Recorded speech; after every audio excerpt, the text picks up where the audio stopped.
Hello everybody! Can you hear me? I hope that's playing. I think you can hear me now. Hello everyone! Hi chat! And good day to you all watching today, everyone who decides to join.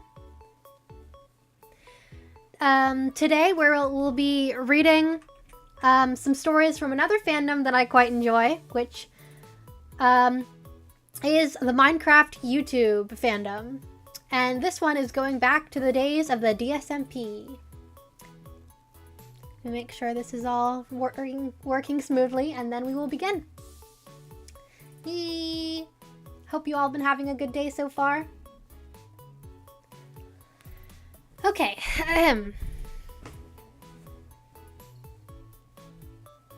Unsure if chat is working, but that will be okay. If it's not, we will fix it eventually. Okay, so let's get right into it. A small disclaimer for everyone that joins or will join in the future. While I and many others love Minecraft, YouTube, and the fanfiction and the fandom around it, there are several problematic people in the industry which we do not support at all. Some of those names were more recently is Wilbur-Soot. We do not support Wilbur-Soot anymore, and his character will be mentioned in this story. But remember, this is just a character based on him. This is not the real person. This story is not about the real people. This is their fictional characters that they played within their Minecraft series. And another one we do not support is Dream Was Taken. There will be no supporters of Dream Was Taken in this chat. And I think that's about it. So today we'll be reading a story called Sunsets and Freedom by Annex. And this story, you would not believe, I have actually been wanting to read for like a really long time. Like, I had set up to read this story last year, and it just I didn't find time to finish putting the videos together.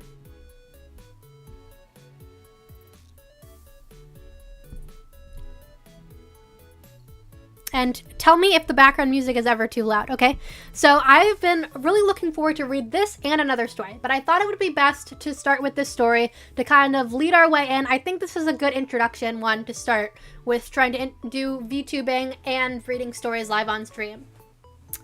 So there are several characters in this, and remember, they are the characters, not the real people. And I'm not going to read all of the tags for this. I'll let you know before each chapter if there are any trigger warnings that you should be aware of. This one doesn't seem that bad, though.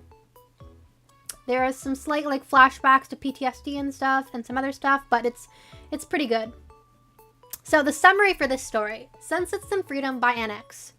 There are 7 levels of power in the world, ranging from F, E, D, C, B, A, and S. The highest level a person can be is S level, and there hasn't been an S level for centuries. That is, until a couple of them are born around the same time. S levels with ranging issues and loyalties have emerged. Tommy has just escaped. Sadly, he was alone. But what happens when he makes new friends, and what will they say about his powers? Or, basically, a powered AU focused on Tommy with lots of found family and SBI, because it's Annex's fanfic, and Annex gets to choose the tropes that Annex puts in it. Okay. And now, let's begin reading Chapter 1. Chapter 1 is called No One Said Hello, But We Didn't Say Goodbye Either. Let's begin.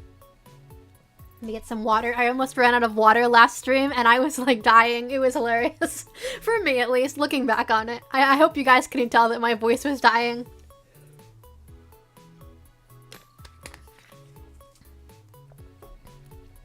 Okay, here we go. It was dark. It was dark and so incredibly cold. The cold wasn't all that bothersome. It wasn't hard to ignore the cold. Just blocking it out would normally be easy. But the dark was the kicker.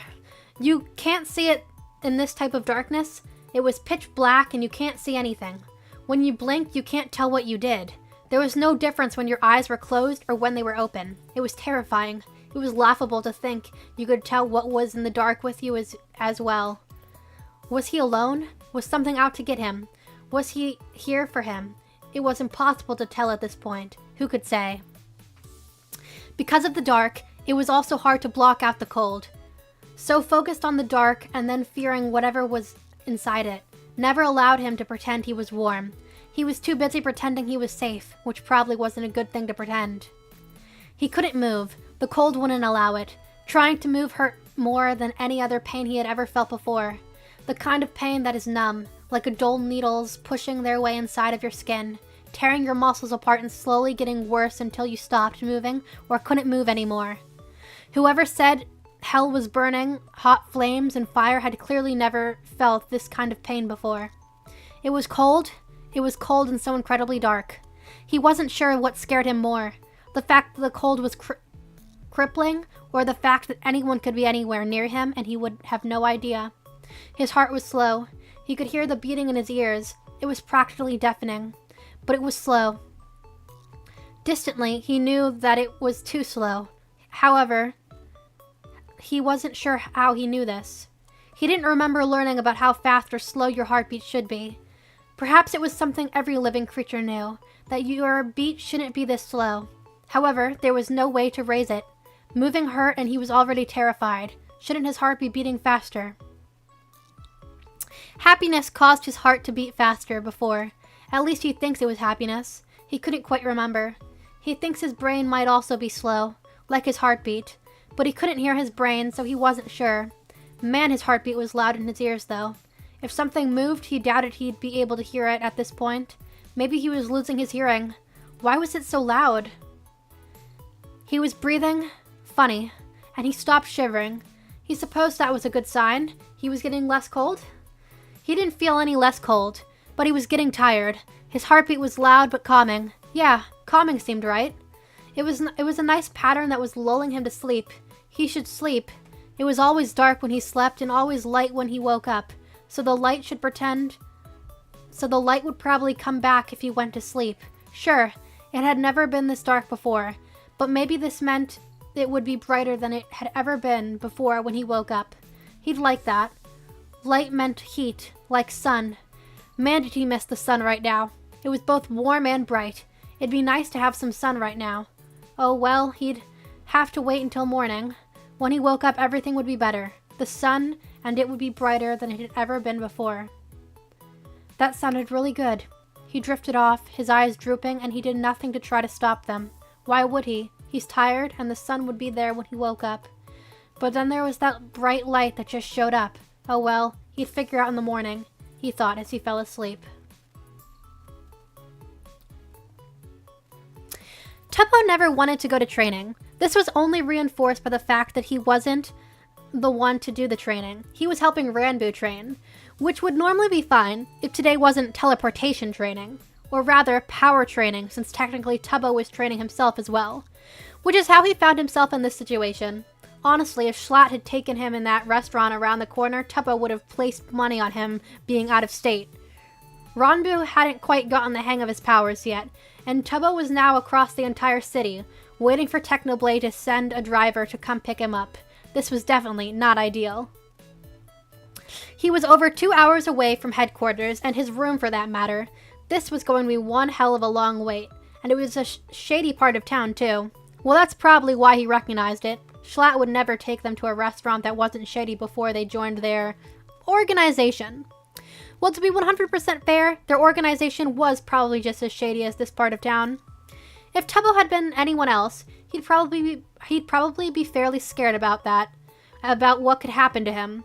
After all, he was clearly not from around here. His clothes were probably worth enough to buy food for a week for someone. The bracelet Schlatt had given him as an apology for almost losing custody of him could possibly buy someone a small apartment for a good while. So a mugging was a large probability. But Tubbo wasn't scared. In fact, he almost wanted someone to try it. After all, his own training had been cut short, and this would give him a real-world experience. Now that he was gone, Tubbo briefly wondered if Technoblade had taken up on helping Ranbu train. Ranbu was his apprentice, though he guessed it would make sense if Tubbo was the one he practiced teleporting on. After all, he could be hurt by teleportation, and it certainly wasn't going to hurt him. If he had been teleported into lava or a vat of chemicals, Tubbo wouldn't be affected besides maybe discomfort. But if it had been Technoblade or literally anyone else, they would have been dead. Although Technoblade could probably handle the situation much better than Tubbo. Technoblade might even have started walking back by now, probably meeting the car and about halfway. Not Tubbo though. He was told to stay put, that Quackity would come pick him up. He guessed it wouldn't be too long then. Quackity would catch all the green lights and have little to no traffic. Just the perks of having a luck-based power, he guessed. A rustling next to him grabbed his attention. He stood up from his seat on the curb and looked down the dark alleyway. Someone was about halfway in a trash can, just digging away in it. Tubbo winced. He had been close to having to do something like that. If Schlatt had lost custody of him, Tubbo would have been forced to live on the streets. Although legally, Tubbo would have been placed in foster care. It wouldn't have been long before they discovered his powers, though. S-level power of indestructibility. That was Tubbo. There were only 4 S-level people in the entire world, and Tubbo just happened to be one of them. While containment units and companies were legally and considered inhuman, plenty still existed. Many lower-level powered people believed that anyone with a B-level power or higher should be contained. They were dangerous, like their lives didn't matter as much as everyone else's. But anyway, he felt for that kid that was rummaging through the trash. After all, if one thing had gone differently, he would be in the same boat. So steeling himself with confidence he didn't really have, he walked straight into the alley. Hey, he called. The kid jumped and looked at Tubbo, then rolled his eyes and turned and walked further down the alleyway. Tubbo blinked at him, not exactly expecting it to have gone this way.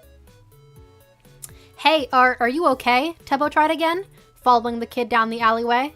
For anyone else, following a random kid down an alleyway was a terrible idea, but he was just built different. Literally, though, no one could physically hurt him. What the hell do you think? The kid muttered, rolling his eyes and continuing through the maze of buildings, clearly knowing where he was going. Tubbo figured he'd continue to follow him. After all, this beats sitting on the curb waiting for 2 hours. I think you should stop and talk for a bit, Tubbo answered, hoping to at least help the boy out. He was much taller than Tubbo, but he didn't look much older. In fact, he almost looked younger, in a way. Not like he had some childlike innocence in his eyes or something. No, his eyes looked like they had seen some bad stuff. But he assumed that was natural for someone who had grown up on the streets. Surprisingly, the boy stopped and turned to face Tubbo. He gave him an up-down look and rolled his eyes. Are you lost or something? You obviously don't belong here, the kid told him, looking bored and upset. Something like that. I'm waiting to get picked up, Tubbo answered truthfully. You're gonna get mugged or kidnapped, the kid said plainly. You've made yourself a walking target. Jewelry out in the open, clean clothes, a phone? Tubbo was surprised the kid even noticed his phone. It hadn't even been sticking out of his pocket or anything. I'll be fine, Tubbo answered, smiling. Where are you going? The kid raised an eyebrow. I have no heckin' clue where you're going. You said you're going to get picked up. I'm leaving you, the kid replied and kept walking. Tubbo followed closely. I have 2 hours before anyone gets here. You seem more interesting. The kid stopped again and blinked. You're seriously going to get mugged or kidnapped for ransom. You just admitted that you're going to be alone. Without an adult for 2 hours? You obviously have money, so you're going to be kidnapped for money. The kid sighed, exasperated. Tubbo shrugged. I won't, he replied. They can't do anything to make me. And Dad and work will find me even if I was. You'd be surprised what you'd do with a gun in your face, the kid snorted, seemingly content to stop walking and talk with Tubbo. Tubbo was happy with this development. He tilted his head at the statement. I wouldn't do anything at gunpoint. Guns are kind of pathetic, Tubbo answered honestly. Guns were kind of weak. They didn't even hurt when they hit Tubbo. Sometimes explosions or even being hit by a car would hurt, just for the impact. But bullets hadn't hurt, like, ever. Guns were weak to Tubbo, and he definitely wouldn't be kidnapped using a gun. The kid scoffed at Tubbo, crossing his arms. You'd get shot, he answered. Wouldn't be the first time, Tubbo replied, casually. The kid blinked at him, his eyes wide. How old are you? He asked. 16, Tubbo answered. And you've been shot? He exclaimed. It's kind of my job, Tubbo answered. Do your parents know about this? My dad is kind of the one that got me that job, Tubbo laughed. The kid looked pale and his eyes were wide. Are you, like, okay? Do you need a CPS or something? I don't know the number in this city, but I'm sure I could get it. The kid hurried to tell him. Tubbo's smile faded when he realized the kid was concerned for him. As the kid continued to ramble, he quickly pulled out his card from his pocket. Hey, it's okay, look, Tubbo said, holding out his card. The kid looked at it and looked like he wasn't going to take it, but he quickly grabbed it and read it fast. His eyes widened and he gasped, drooping the card in shock. Tubbo grabbed it quickly, a little upset that he had dropped it in the wet alleyway. You're? The kid trailed off. Yep, S level. I'm indestructible. They can make me do anything. I can kick, hit, and break bones without any damage to myself. It's why I got shot at. I work for a company that kind of requires it. My dad freaks out, but honestly, I don't really care. Tubbo shrugged. He wasn't afraid of his S-level status, like Ronbu was. He didn't care who knew. It wasn't a secret for him. He understood why Ronbu didn't like talking about it, or advertising he was S-level. After all, he couldn't control his powers. But Tubbo couldn't care less. The kid thought for a moment. Are you resistant to like, power reversal types? The kid asked. He looked hopeful, like he was hoping Tubbo would deny his statement. Tubbo blinked, not remembering any people who could cancel out other powers in the city. No actually. I mean, not completely. I don't injure as easily as normal person, so I'm not invincible, but I'm less damageable than most people. Tubbo laughed, seriously hoping this kid wasn't planning on trying to take his power. This kid deflated a bit. Oh, he replied. What's your name? Mine was on the card, so I think this is only fair, Tubbo hummed. The boy hesitated. Tommy, he answered, finally. Where do you live? Tubbo asked, looking around. Down the alleyway a bit, Tommy told him, pointing to a group of buildings. Tubbo was relieved to hear the kid at least had a home, although it was concerning that he was digging through the trash. Tommy had mentioned not knowing the CPS number for this city, meaning he probably knew it for another city. Had he needed it before? Tubbo wondered.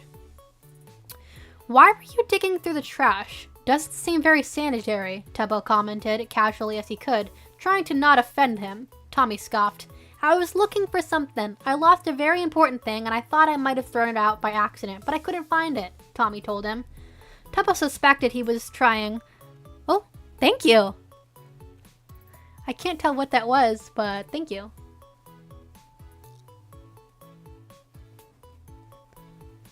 Where was I? Sorry. Tubbo suspected he was lying, but didn't say anything else. Instead, he hummed and looked around. Come around here often? Tubbo asked. Tommy snorted. What are you flirting? I guess. I mean, I live over there. Plus, this is one of the better parts of the slums, Tommy hummed. It could be worse. Are you like, okay? Tubbo asked. I have the necessities. I have my whole life ahead of me. Again, it could be worse, Tommy told him before picking up a rock and tossing it at the fire escape. Tubbo jumped at the noise, but relaxed when nothing followed it. He looked to see Tommy smirking at him. What? Tubbo asked, slightly defensive. You were expecting the ladder to fall down, weren't you? He replied, a little too smug for someone who was just digging in the trash a couple of minutes ago. Tubbo scoffed, crossing his arms. No, he lied. That was exactly what he was expecting. He saw it happen all the time in movies and cop shows. Sure, he never did that, but he could have swore Technoblade had done something similar before, right? Nice, but that doesn't happen in real life. But, Tommy said, reaching up and pulling the thing down with a loud shuddering sound, it does help to loosen it a bit. He laughed at Tubbo's gaping expression. Come on, that was basically the same thing, Tubbo whined, walking over and holding on to the ladder. Did it fall down when I hit it with a rock? Tommy asked. Tubbo remained quiet. Exactly. Tommy stuck out his tongue at Tubbo as he climbed up the fire escape. Who are you and who are you calling that? Tubbo asked, following him up. I'm not the only one who can't knock a simple fire escape without a rock. He shot back. Tommy stopped dead on the platform. He crossed his arms and looked down at Tubbo as he was climbing. Okay, you do the next one then, Tommy told him, knowing something that Tubbo didn't. Tubbo paused for a minute, but was certainly not one to back down from a challenge like that. As he resumed climbing, he thought to himself and then nodded to Tommy. Bet, he answered with a similar smirk. Tommy stepped aside and allowed Tubbo complete access to the next ladder. It had also been up. Honestly, you wouldn't need to let it down if you were Tommy. He was tall enough to climb on the safety railing and reach the next ladder, which is exactly what Tubbo planned on doing. But if there was a small issue, Tubbo was small. Well, not small, average really, but he was shorter than Tommy, and probably wouldn't be able to reach the ladder, even if he was standing on the safety railing. Still, he had a plan. Dangerous plan. One that would kill a normal person, but if it went wrong, Tubbo would just have a bruised ego instead of a bruised body. So it would be fine. He balanced on the railing, almost losing his balance right away because he overestimated the thickness span of the railing. He caught his footing and walked as close to the ladder as he could. What are you doing? Tommy asked, raising an eyebrow at him. Winning this bet, Tubbo answered, focusing on walking and not falling. Struggling a little bit, he supposed this was a lot like training. He was doing work, and he would probably have to do in real life world someday. He liked this a lot better than the teleportation training with Ronbu, though. Plus, Tommy didn't seem as nervous as Ronbu. Tubbo liked this a lot. I don't remember betting anything, Tommy told him, watching him with a rapt interest. Tubbo rolled his eyes. What would you call this then? Tubbo countered as he stood in just the right spot. Tommy thought for a moment. A challenge of sorts, Tommy answered, shifting and watching Tubbo's footing on the railing. Tubbo scoffed and shook his head. Fine, then I'm winning this challenge, Tubbo told him as he jumped with no hesitation. He heard Tommy make a sort of noise of surprise, perhaps a gasp or maybe an exclamation, but Tubbo didn't pay him any sort of mind. Instead, he focused on the metal bars his face was hurling towards. He caught on the second to last bar. One of his hands slipped off, but the other one held tight. He was thankful for his tight grip, and honestly, this was so much better than training back at home in headquarters. Plus, this was a lot more fun. What the frick? Tommy yelled. Are you actually insane? He looked worried for Tubbo, which Tubbo felt was nice, but Tubbo would only laugh. This was nothing. Possibly, Tubbo laughed as he regained his hold on the ladder and started climbing up it. He figured it would probably be easier to push the ladder down rather than try to tug it down, especially since his feet weren't even anywhere near a hold, let alone the ground. He made it to the top and was met with Tommy smirking again, apparently over the stunt he pulled, jumping from the railing. "What are you smiling about?" Tubbo asked, leaning on the ladder. "Oh, nothing." "Have fun down there," Tommy called back, tossing a rock he had in his hand up and down. Tubbo scoffed again and shoved on the ladder. It didn't move. It didn't even budge. This was strange. Tubbo was often overlooked for his shorter height, but he was actually pretty strong. He could pick up Ronbu for frick's sake, and he was 6'6". Sure, he was a twig, but still. "What the frick?" Tubbo whispered as he failed, yet again, to even make the ladder move a bit. It was like this thing was welded in place. It couldn't have been. It was a fire escape. If that had happened, it would be literally illegal, and while this place didn't seem like the type to care about illegal activity, they probably didn't want to be sued for everything they owed because of one welded shut fire escape. Tommy laughed at him from down below. He clearly knew this thing wouldn't move, no matter how hard Tubbo pushed it all. However, he wasn't going to let Tommy win this bet/challenge. Tommy was probably planning on climbing up by himself and then give Tubbo a hand. "Ready to admit defeat? These things have been sticking for years. No one's managed to knock it down," Tommy called, still laughing at Tubbo. "No frickin' chance," Tubbo yelled back. If the ladder was just stuck, then all he had to do was get it unstuck and gravity would do the rest. Blunt force seemed to do the trick with the other ladder, so why not this one? Tubbo maneuvered so that he was now sitting on the ladder, and his eyes lined up with where the ladder was stuck at the platform. "What are you doing now?" Tommy scoffed, although Tubbo could tell he wasn't actually annoyed. "Winning," Tubbo replied. "You already said that," Tommy shook his head. "Then, shut up and let me win," Tubbo smirked. Tommy rolled his eyes but stayed quiet, probably curious as to what he was going to do. Oh, he was going to scare the shirts out of him. He tilted his head back and rammed it as hard as he could against the ladder. He heard Tommy yell something, but his ears were ringing a little bit too loud for him to figure it out. Not only that, but the ladder was now unstuck and it was now down. Tubbo turned and smiled as Tommy, like he hadn't just hit his head as hard as he could against the solid metal. Tommy's mouth was open and his eyes were wide. He was a little pale and Tubbo felt a little bad about scaring him. Just a little. "I'm indestructible," Tubbo hummed before he stood up and climbed back up to the second platform. "You're a frickin' arse is what you are. Gave me a heart attack. I thought you just killed yourself or something," Tommy exclaimed. "Nope, just won our challenge," Tubbo laughed. Tommy rolled his eyes, but then smiled dangerously as he too reached the platform. "Fine, but all I gotta say is I may have used a rock, but you had to use your powers, so you're still the beach boy," Tommy laughed as he pulled down the next ladder. Tubbo rolled his eyes, but followed Tommy anyway. Going up a lot more of these fire escapes and walking over a couple of rooftops, they were finally where Tommy wanted them to be, or at least where he wanted to go, and Tubbo just happened to gain the attention and follow him and tag along. "So, why are we up here?" Tubbo asked, looking around. He had to admit, this rooftop had a pretty good view of the rest of the city.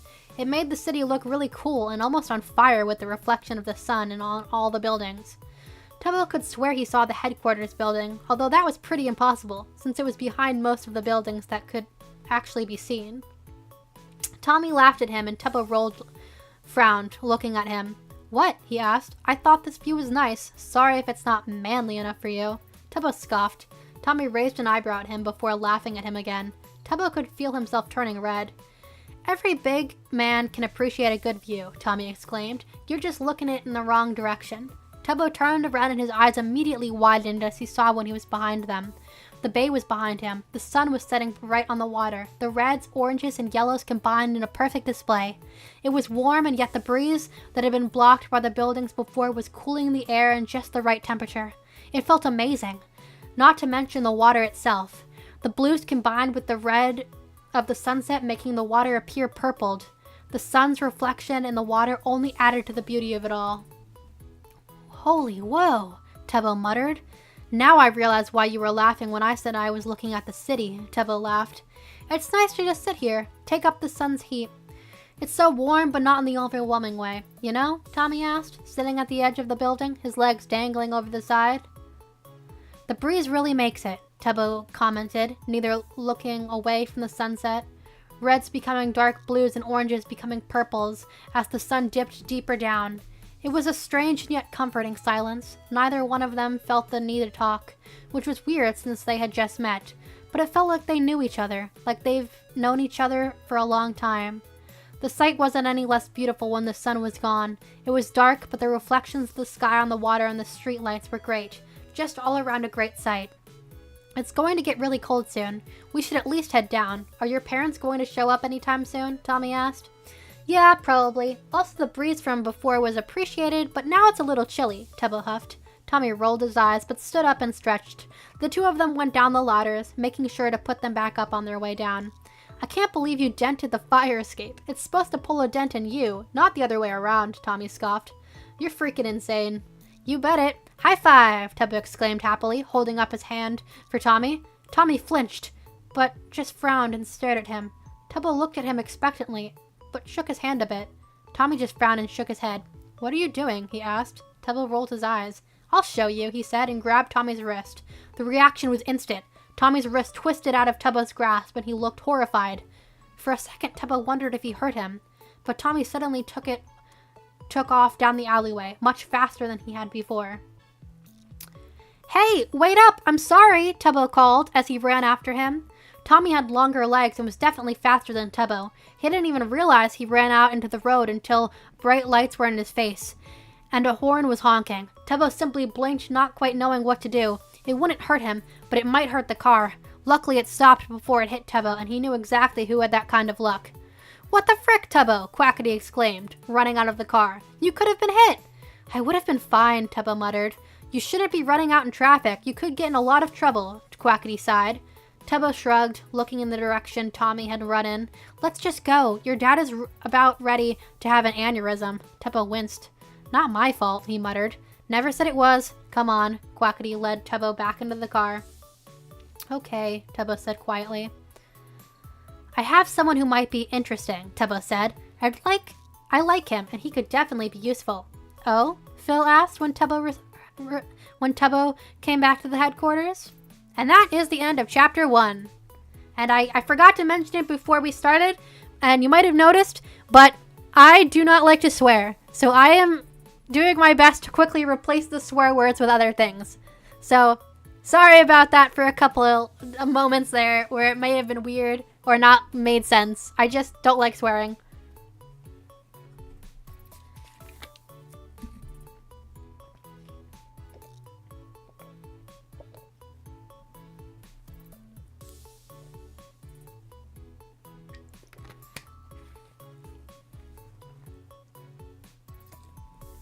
Okay. This next chapter is pretty short, so I think I can fit one more chapter in, at least before we end this off for today. Okay, Chapter 2. I'm a big boy. I'm going to be fine. TW for this chapter, mentions of child abuse and mentions of guns and bullets. So, you're saying you met a boy rummaging through the trash and your first and best idea was to make friends with him and follow him? Wilbur asked. Tubbo thought for a moment before nodding. Yeah, basically, Tubbo replied. You could have been hurt, Phil told him. Not really, Tubbo answered. Mentally, Phil replied. You may be indestructibly physically, but people can get into your head real fast, mate. Tubbo shifted. I was just trying to help and pass the time. I had 2 hours to spare, Tubbo exclaimed. Can I finish telling you what happened now? Fine, Wilbur huffed. So he was literally headfirst in the trash can, and I was like, what's up? And he was pretty standoffish at first. He didn't like that I was following him, but he was concerned about me being mugged, which I was like, not gonna happen. And he was like, why? And I was like, guns are stupid. I showed him my card, and you showed him your card? Technoblade cut in. Tubbo paused before nodding. Yeah, Tubbo answered. Why? So he knew you were S level? Phil asked. Yes, it says it on the card, Tubbo replied. Tubbo, there's a reason you don't go around shoving your card to everyone you meet. People want to use you for your powers, Wilbur whined. You want to use me for my powers, Tubbo countered. You're here willingly, and we would never make you do something you didn't want to. There are people out there who will want to use you or put you in a containment unit. You saw how Ronbu was when he first got out. Do you want to end up like that? Phil asked. Tubbo shrunk down under his gaze. No, he mumbled. But this kid was no older than me. Plus, he was skinnier than Ronbu. I could have easily taken him if he had tried anything, which he didn't. Phil sighed. Continue, he said. So when he opened up, he took me up this fire escape, and the view was amazing. I thought the city looked good, but when I turned around, it was like heaven. We just watched the sunset. But when we got down, I asked for a high five, and he got confused. Like he didn't know what that was. Like how Ronbu was. So I tried to teach him. But when I grabbed his wrist, he pulled away and ran. I tried to follow him, but Quackity found me first, Tubbo told them. Is this why you were so distracted? Technoblade asked. Tubbo laughed sheepishly and rubbed the back of his head. Since training was cut short yesterday, it continued today. Luckily, it wasn't power training, but rather hand-to-hand combat. Him versus Ronbu. It looked like a very unfair fight considering Ronbu was an entire foot taller than him, but Tubbo had more experience. In fact, most of the training sessions they had were for Ronbu's benefit, but Tubbo didn't often mind them, except teleportation training. That sucked. The two stood on opposite sides of the mat, ready for an attack from the other. Tubbo predictably charged first. He swung at Ronbu, who had managed to dodge just in time to miss Tubbo. However, he left his side open, and Tubbo hit him there. Ronbu managed to get a hit in before retreating, and they were both back to their original stances, just walking around in a circle, ready for a fight, but neither one instigating it. This time, Ronbu charged first, catching Tubbo a little off guard since he almost never did that, but he recovered quickly and blocked Ronbu's attack, while trying to shift away. Ronbu managed to block his escape route, but with a quick fake out, Tubbo was able to get out of the danger zone. He wasn't doing too well, but he was also slightly distracted. He was thinking about Tommy, about the sunset. What had freaked Tommy out so much that he looked at Tubbo like he had just killed someone? He was so upset about Tubbo touching him. Tommy had been wearing fingerless gloves the entire time he had been with Tubbo. Maybe he was a germaphobe and didn't want to be touched by anyone. Well, if that were the case, he probably wouldn't have just been digging through the trash. No matter how important the object he lost was, he would have been wearing full gloves rather than fingerless ones if they were about germs. At least Tubbo assumed that would be the case. He thought back to the statement Tommy had made about CPS and wondered if Tommy had been abused and didn't like to be touched by people. Gosh, Tubbo might have triggered him. He should have known better than to just grab him, especially by the wrist. Ronbu hated to be grabbed by the wrist. It reminded him of when he would be in the containment center. He'd be chained up for days and Tubbo was always careful not to trigger him. He should have been more careful. He also should have been paying much more attention to the fight at hand, because he was decked by Ronbu before he had the chance to realize what was coming at him. Now his head was spinning a bit. He really should have been paying attention. Ronbu apologized about 1 billion times, not thinking that he would have landed that, so he didn't hold back. Tubbo could tell, but didn't blame him at all. He should have been paying more attention and thinking less about Tommy while in the middle of a fight with Ronbu. Technoblade was not happy and obviously knew something was wrong. It wasn't every day that Tubbo was decked by Ronbu. Not that it hurt all that much. A punch wasn't going to hurt Tubbo, but it still disoriented him. But after making sure that Tubbo wasn't hurt, just to be sure, Technoblade didn't waste any more time before yelling at him. Yelling probably wasn't the right term considering it didn't even raise his voice, but still, mistakes like that could be deadly in the field. Not to Tubbo, of course, but in general, it was dangerous and could potentially get someone else hurt or killed. Yeah, he replied reluctantly in the present. I just couldn't stop thinking about Tommy. What if he has a power dampening abilities? Wilbur cut in. He realized that when you touched him, he could take away your powers, and after watching you literally almost kill yourself twice, he was afraid of what would happen and ran. That would make sense, Phil hummed thoughtfully. It explained why he opened up a little bit after I explained it wouldn't completely take away my powers, Tubbo added. He just wanted to be friends, and someone who wouldn't be mad in case he accidentally took away our powers. To be fair, I wouldn't want to be friends with someone who could take away my powers at any time, Technoblade huffed. You can leave people defenseless like that. Would be beneficial. We don't have anybody who can block people's powers like that, Phil said, leaning back in his chair. I think we should offer him a job, or at least talk to him about it. He's clearly not in the better part of town. He mentioned not knowing the CPS number for this town, but it was heavily implied he knew it for other cities or something, Tebo mumbled. He noticed the faces of his friends harden slightly at that. Child abusers were always considered the scum of the earth, even in the prison, especially in their company. After all, Techno and Wilbur had been in abusive households when they spent the time in the foster system. A-levels were considered the most dangerous people on Earth up until 17 years ago. It very much explained why Techno would not like his powers taken, even if it wasn't for forever. Like Ranbu? Wilbur asked. Tubbo nodded. If he does take other people's powers, or can at least restrict them, he's probably A-level. He might have been in a containment unit like Ranbu was. When they were taken down, the kids usually are put in the foster care. He probably has been there for most of his life, Technoblade said. Yeah, he's probably been told his powers are too dangerous and that he should never use them. Most likely he has to touch someone to use his power and freaked out when you touched him. It's not uncommon, especially when he probably can't turn it off, Wilbur added. So where was it you said he lived? Phil asked after a moment of tense silence. Flashback. He was running. He was running faster than he had ever done before. To be fair, he had a lot more energy than he ever had before. The forest was dark, but not stifling. He could still see where he was going. He avoided the road and other well-walked paths. Subsequently, he avoided all of the lights that could make things a little easier. However, well-walked paths and roads meant cars and ATVs could follow him. He would likely not be followed.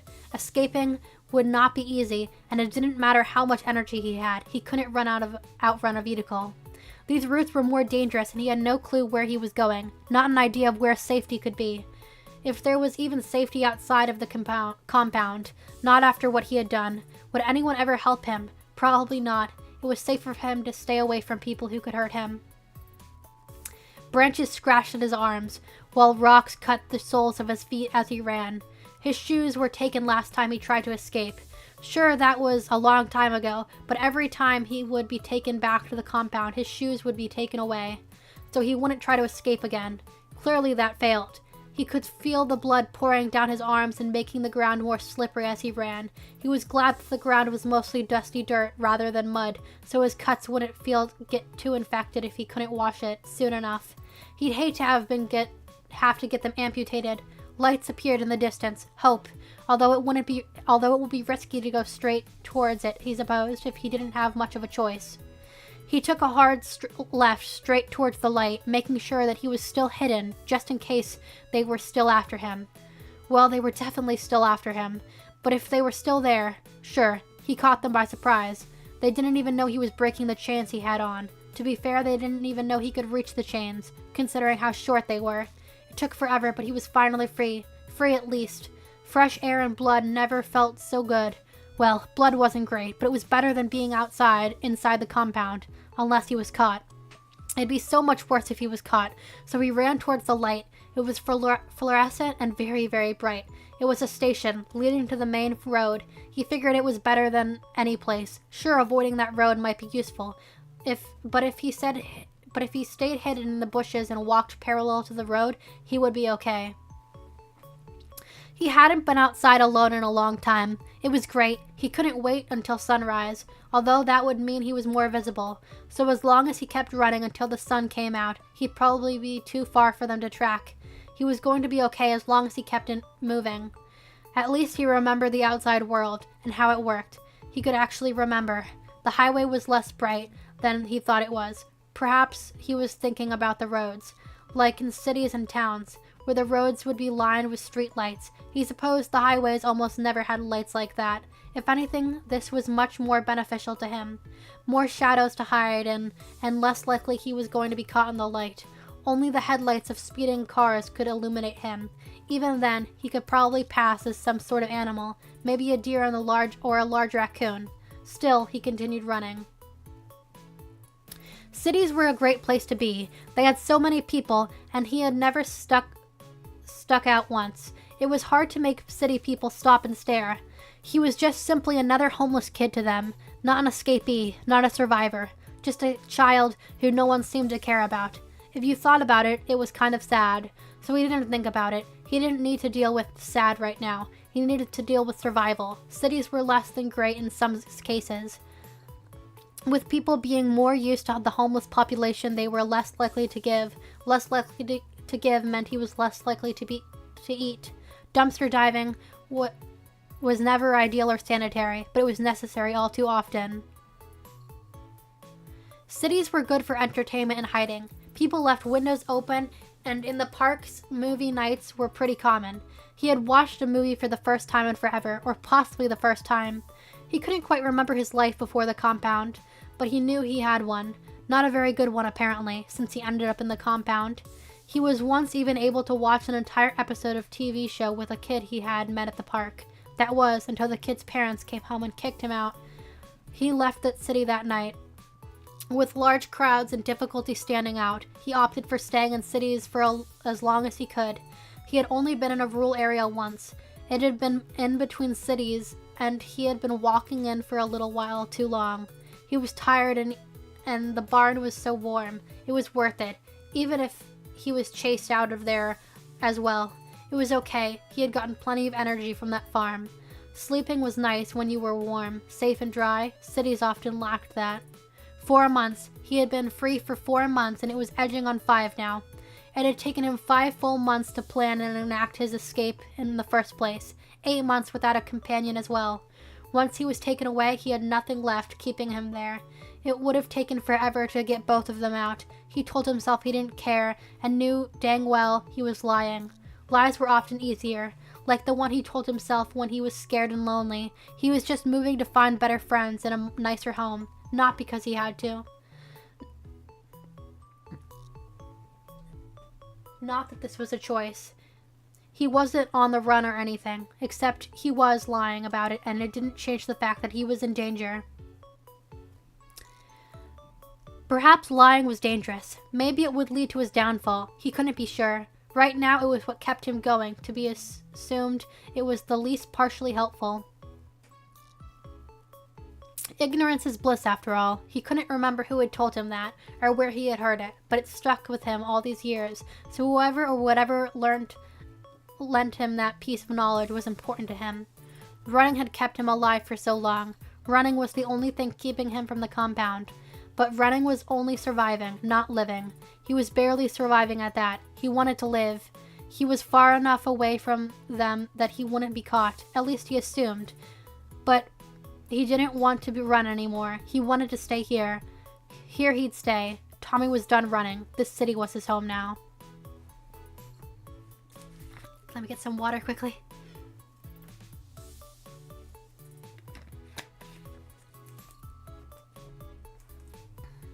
Tommy woke up with a gasp. He wasn't sure why, to be honest, but he did. He could only assume it was because he had that sort of dream, but he stopped remembering his dreams a couple of months ago. His heartbeat was fast. It wasn't at panic level yet, so whatever dream it wasn't that bad. He was just glad he grew out of his night terror phase. He hated to have to leave cities because he woke up entire neighborhoods because he was screaming. He didn't even remember them in the morning. Well, he guessed that was part of the fact that it was also a night terror and not a nightmare. He glanced around at the buildings that had become his home for the last 2 weeks. Lights came shining in a form of a hole in the roof. The building was a relative term that probably shouldn't be used to describe Tommy's house. More like an unfinished structure that fell apart after a couple of years of not being finished. But it was cleaner than alleyways, hidden unlike park benches, and it was his. Completely his. In the entire time he had been in this city, he has not once found a single trace of any other person being in here. He smiled at the things he had collected over the months of being free. Every morning, no matter how bad the night was, he made sure to smile at his growing collection of trinkets, toys, and other objects. In the compound, he was never allowed to have anything, sometimes not even his friend, or food. He still didn't always get food, but he appreciated his stuff. Which is also why, despite knowing that practically no one knew about this place and he never left his stuff here. Instead, he stuffed everything he could into his only backpack, which he totally didn't steal a while back. That included his only blanket. It was softer than anything he had owned before, but Henry came at close second. His stuffed cow. He found both things in a donation bin and decided that they were his now. After all, they were going to homeless kids, and what was Tommy? Exactly. It also included a notebook, a broken compass, and a bunch of CDs, which he hadn't even heard being played before, and a really cool rock he found right after he was out of the compound. It was the first possession Tommy ever had. They were his most prized possessions, coupled with a single extra pair of clothes. His backpack was always full. He wouldn't have it any other way. Well, that was a lie. He'd like regular meals and an actual roof over his head. The weather was starting to get colder, and he doubted his clothes and his blanket would be enough for the winter months. He had escaped in February, from his understanding, but he had been in the south, so no matter what month it was warm.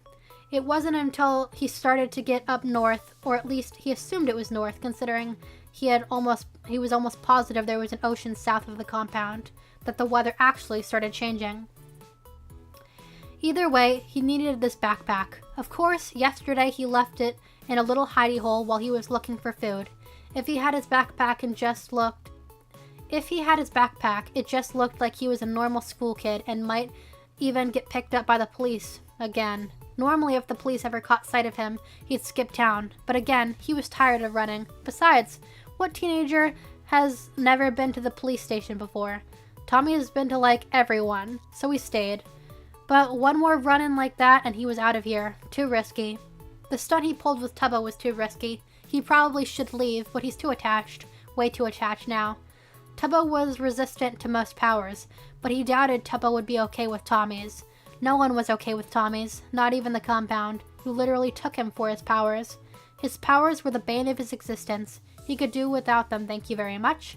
If he hadn't been for the gloves, he could have been done for, especially since Tubbo was an S level, and they're either treated like trash for being dangerous or like they're precious since they can do so many things. Based on the fact that Tubbo looked like a normal kid and didn't have any signs of abuse, he was probably treated well.